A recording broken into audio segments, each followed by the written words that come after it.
ano namin dito sa LA. Nakasakay kami ng Waymo. 11 minutes. Grabe yung Waymo mo, Sel. Diba? Nice. At sa experience ng ibang angka ba? Hindi na siya sasabihin na sakay na ako dyan.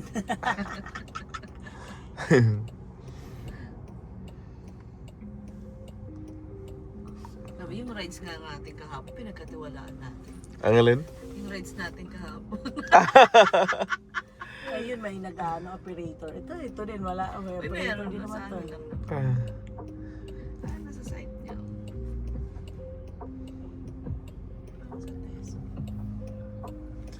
Tesla lang naman yun. Puro camera. Yeah. Puro camera. Nasa sila nagkamali. Kapag gusto mo na mag-pull over naman lang natin.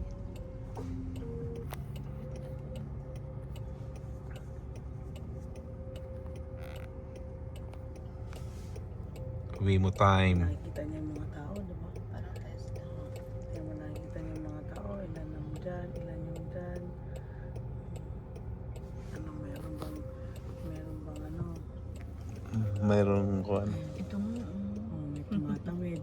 Ito ano, ay, Dito nakikita ko din, no? Meron naman dito. meron din pala siya sa harap.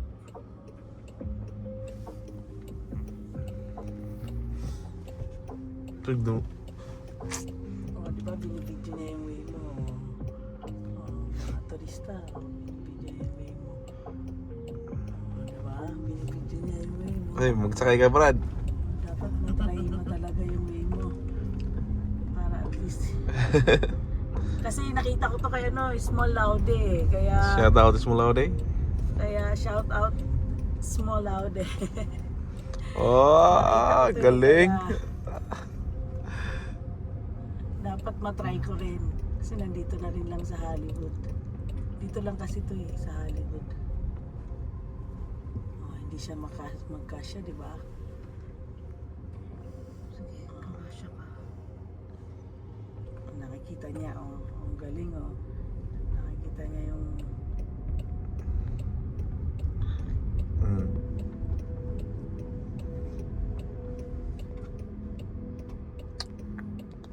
futuristic talaga yung pang wala ka ng driver.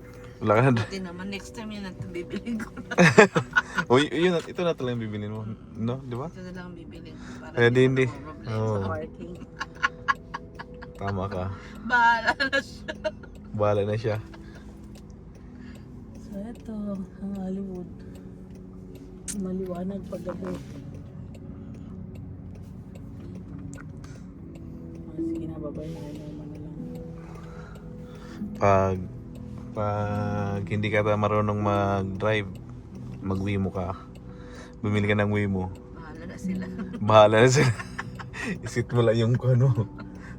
Wala kang driver pero may personal. Oo.